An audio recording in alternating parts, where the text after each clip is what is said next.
खड्गीले भनेअनुसार त्यो सम्बन्ध टिकाउनको लागि जोगाउनको निम्ति मैले निकै पापड बेली भन्नुभएको छ। खैर अन्तत अस्ति यही सालको 79 सालको जेठमा त्यो सम्बन्ध सदाको निम्ति हाँडी फुटे जस्तो, काँचको चुरा टुक्रिए जस्तो नदीको दुई किनार भएर उनीहरू छुट्टिए। सम्भवतः निशानको जीवनमा कोही आयो कि अथवा रिचालाई डिस्टर्बेन्स गर्न कोही आयो कि, त्यसकारण त्यो सम्बन्ध डिस्टर्बेन्स भयो कि भन्ने शङ्का मात्रै हो है।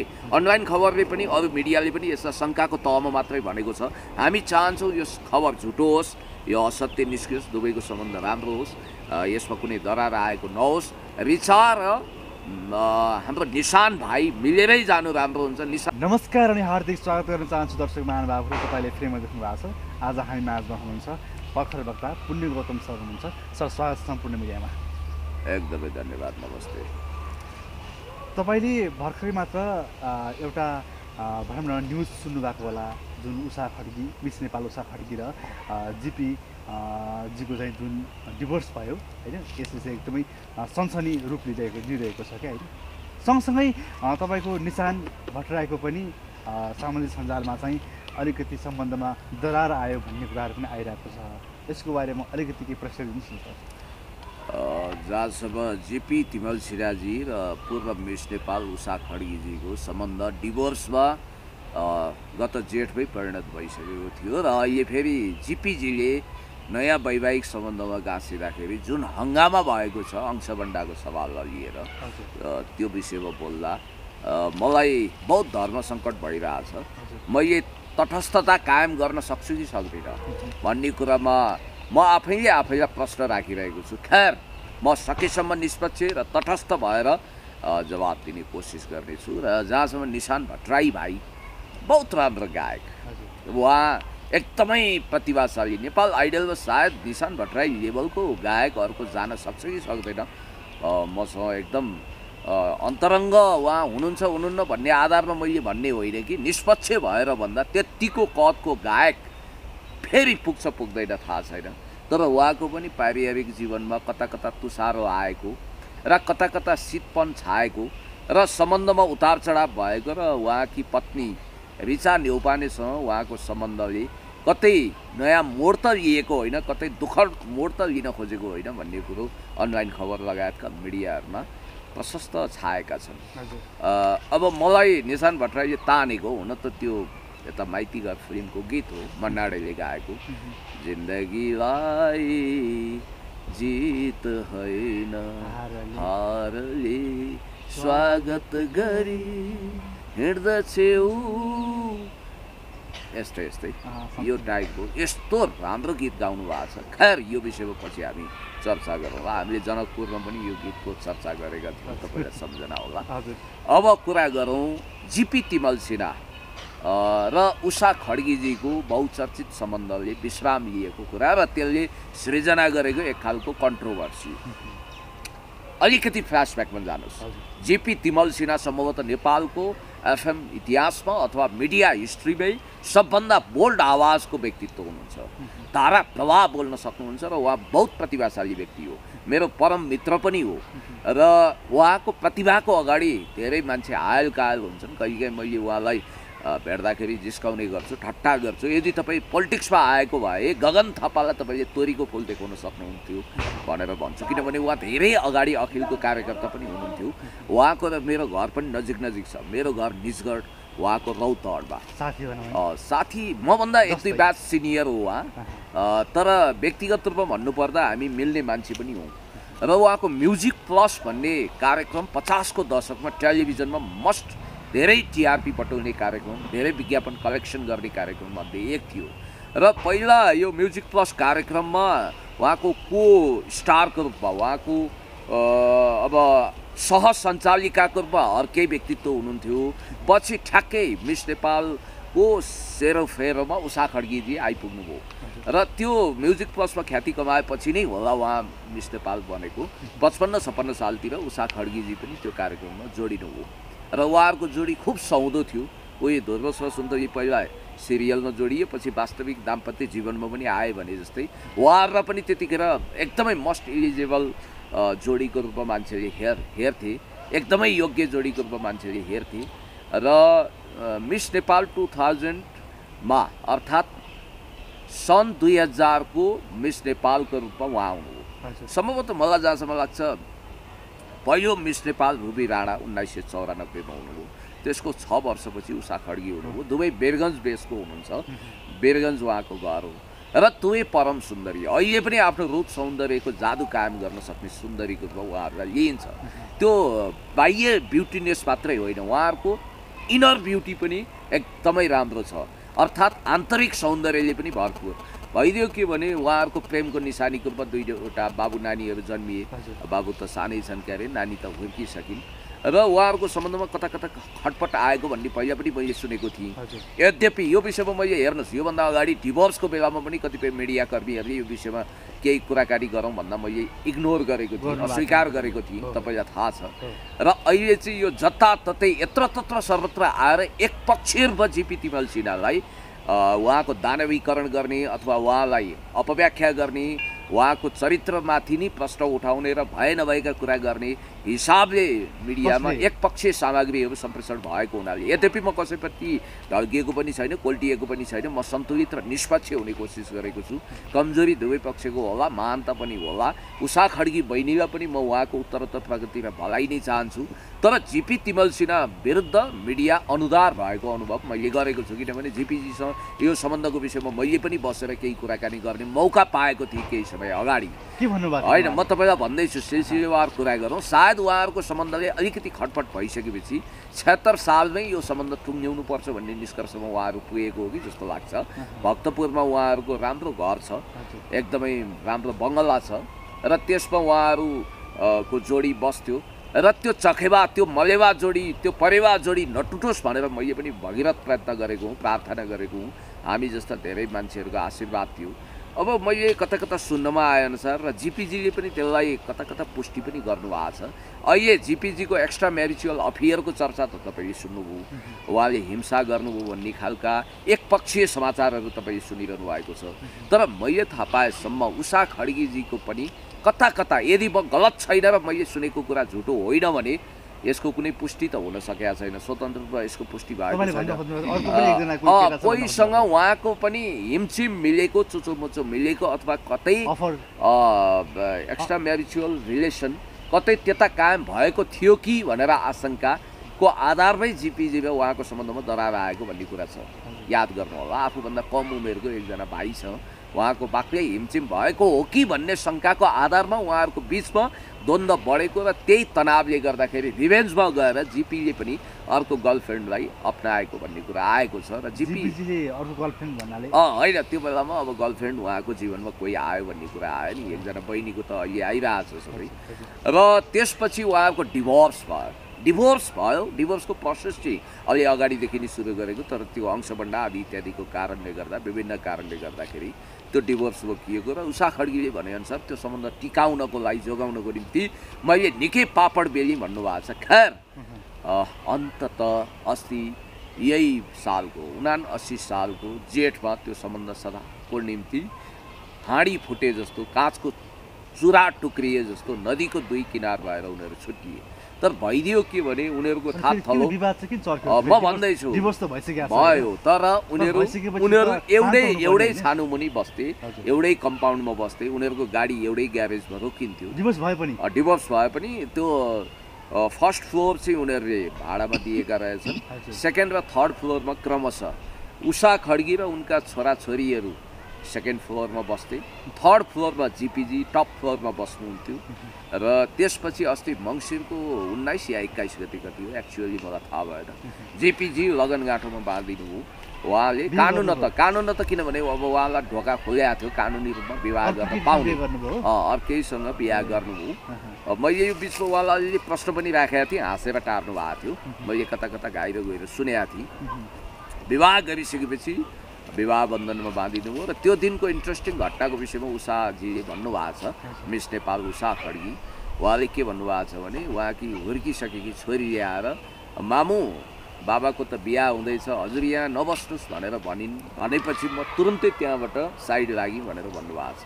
अब यो खैर उनीहरूको आन्तरिक मामिला हो, पारिवारिक मामिला। अहिले छताछुल्ल भएको हुनाले हामीलाई पनि मिडियामा बोल्न कुनै पनि आइतबार कुर्नु पर्दैन। यसको विषयमा सम्यक दृष्टिकोण अप्नाउनुपर्छ। मलाई जहाँसम्म लाग्छ अहिले एकपक्षीय रूपमा जिपीजी विरुद्ध मिडियाबाजी भइरहेको अवस्थामा जिपीजी वेल एजुकेटेड मान्छे, प्रखर वक्ता हुनुहुन्छ। मलाई त उहाँको आवाज भारतको एउटा कलाकार हुनुहुन्छ नि बोमन इरानी त्यस्तै लाग्छ, एकदम असाधारण हुनुहुन्छ उहाँ। र उषा खड्गी पनि ट्यालेन्टेड, मोस्ट ट्यालेन्टेड र आफ्नो खुट्टामा आफै उभिन सक्ने बुटिक पनि सञ्चालन गर्नुभएको छ र राम्रो वाक्पटुता पनि छ। उहाँहरूको जोडी नटुटेको हुन्थ्यो भन्ने हामीले चाहेको, अब त्यो इतिहास भइसक्यो, त्यो अब फेरि दोहोरिएर आउँदैन।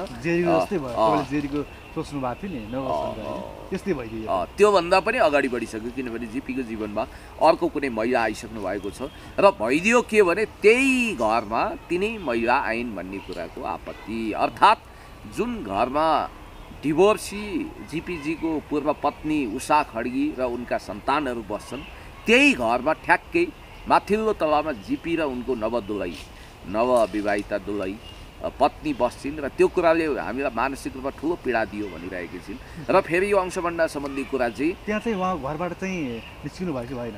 यस्तो भयो अरे, बेला बेलामा जस्तो दुवैजना अब भनौँ न, अब जिपीजीको छोरीलाई पनि जो उषाजीसँग हुनुहुन्छ अहिले, कतिपयले तिम्रो त स्टेप मम रहेछन् नि भन्दा उनी मानसिक रूपमा निकै ह्यारेस भएको भन्ने कुरा उषाले सुनाएकी छिन्, उषा खड्गीजीले सुनाउनु भएको छ। त्यस्तो खालको उनीहरूलाई फिलिङ्स भयो। छोरो त सानै छ, उसले अझै बुझ्न बाँकी छ भन्ने कुरा उहाँले गर्दै हुनुहुन्थ्यो। र सबभन्दा ठुलो कुरो के भने दुवैको स्कुटी जोडिएर राखिन्छ अरे कि कहीँ स्कुटी। अब दुवैजना भनौँ न, अब अहिले विवाह गरेर आउने बहिनी पनि उषा खड्गी, उनको पूर्व पत्नी पनि एकै समयमा त्यो ओर्लिएर कहिलेकाहीँ अफिस जाने क्रम हुन्छ। त्यसले गर्दा मलाई अलिकति मेन्टली स्ट्रेस भएको छ, अलिकति दबाब भएको छ। र मलाई त्यो दुईजनासँगै हिँडेको उहाँले उषाजीले पनि देख्नुहुन्छ होइन भने दुईजना उहाँहरू त्यो त देखिहाल्छ, एउटै घरमा बसिसकेपछि देख्ने कुरा भयो। त्योभन्दा पनि जस्तो जिपीजीले विवाह गरेको उहाँको नवविवाहिता दुलै र उषाजी कहिलेकाहीँ अफिस जाँदाखेरि सँगसँगै निस्किने अवस्था हुँदो रहेछ अरे कि। त्यतिखेर घुराघुर हेराएर के भयो होला, माया पनि होइन माया त अब त्यो यस्तो हो। अब उषाजी र अब त्यो एउटा कुरा म तपाईँलाई भनिहालौँ, यस्तो असमञ्जस्य जस्तो एउटा किम कर्तव्य विमूढ हुने अवस्था आयो। र अहिले उषाजीको जिकिर के छ भने मैले 1 पैसा पनि अंश पाएको छैन भन्ने जिकिर छ। तर अदालतले अंशबन्डा गर्दा जिल्ला अदालतले जुन कागज तयार गरिदिएको छ त्यसमा जिपीले चित्त बुझाएका छैनन्। सिद्धार्थ ब्याङ्कबाट लिएको लोनको विषयमा पनि उनीहरूको डिबेट भइरहेछ र त्यो आधारमा एकदमै सन्तुलित तरिकाले अंशबन्डा हुनुपर्छ भनेर जिपीजीले पुनरावेदन गर्नुभएको छ हाइकोर्टमा। त्यसकारणले गर्दाखेरि अहिले अंशबन्डा टुङ्गिएको छैन र अंशबन्डा नटुङ्गिँदासम्म मुटुमाथि ढुङ्गा राखेर पनि म त्यही घरमा बस्छु भनेर उषाजीले भनेको कुरा मैले सुने। खैर यो एउटा प्रसङ्ग हो र यो एउटा कुरा के भने जिपीले विवाह गर्दा आकाशै खस्दैन, धरती नै फाड्दैन। जिपीजीले अर्को सम्बन्ध गर्नु हो, कानुनले उहाँलाई बाटो खोल्यो। त्यसकारणले गर्दाखेरि उषाजीले पनि यसलाई धेरै तिल्ला पहाड बनाउने गरी बवन्डर विषय बनाउनु हुँदैन। उहाँहरूको यो आन्तरिक मामिला हो, अंशबन्डामा गएर टुङ्ग्याइदिँदा हुन्छ, उहाँले पाउनुपर्ने अंशभाग पाउनुहुन्छ। अब जस्तो सन्तानलाई अनि उहाँको नवविवाहिता पत्नीलाई, जिपीजीलाई, उषाजीलाई 4-5 भाग कति लाग्छ त्यो अनुसार। सन्तान त के अरे पछि अलिक ठुलो भइसकेपछि अलिकति हुर्किँदै गयो भने त बुवासँगै बस्ने होइन। सन्तान यस्तो एडल्ट नहुँदासम्म आमाको अधिकार हुन्छ, एडल्ट भइसकेपछि उनीहरूको स्वेच्छा हुन्छ। अर्थात् 18 वर्ष कटिसकेपछि म बुवासँग बस्छु पनि भन्न पाउँछन्, आमासँग बस्छु पनि भन्न पाउँछन्। यद्यपि 10 मास आफ्नो कोखमा राखेर जन्म दिए हुनाले आमाको पहिलो अधिकार राख्ने प्राकृतिक कानुनको सिद्धान्त छ। अब कुरा गरौँ निशानजीको। निशान भट्टराईको विषयमा म कति वर्णन गरौँ, अत्यन्तै प्रतिभाशाली असाधारण गायक। सम्भवतः मलाई लाग्छ इन्डियन आइडलमा प्रशान्त तामाङले जुन नेपालको शिर उचो गरेका थिए, नेपालमा चाहिँ निशान भट्टराईले नेपाल आइडियलको चमक चम्काएका थिए भन्दा फरक पर्दैन।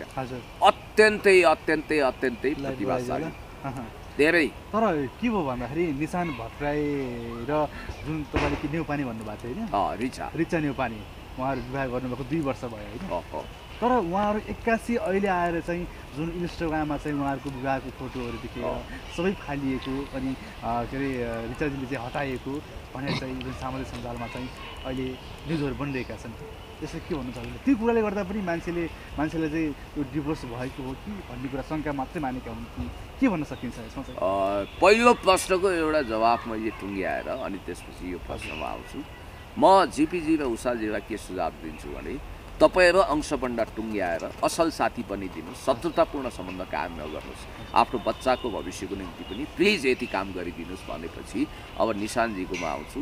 अब उनीहरूले फेसबुक इन्स्टामा जति पनि फोटोहरू छ विवाहको अफियरको उनीहरूको सम्बन्ध झल्किने फोटो एकअर्काले हटाएको भन्ने कुरा आएको छ। रिलेसनसिपमा रहेको कुरा पनि उनीहरूको इन्स्टा वा फेसबुक वा कुनै पनि अकाउन्टहरू हेर्दा त्यो देखिँदैन। यसको मतलब उनीहरूको सम्बन्ध चिसियो, उनीहरू अलग अलग बस्छन् भनेर नजिकको सम्पर्क सूत्र उनीहरूको साथीभाइले दाबी गरेको भन्ने कुरा पनि आइरहेको छ। तपाईले के बुझ्नुहुन्छ? यिनीहरूको सम्बन्धमा चाहिँ दरार आउनु नहोस्, मिल्नुपर्छ।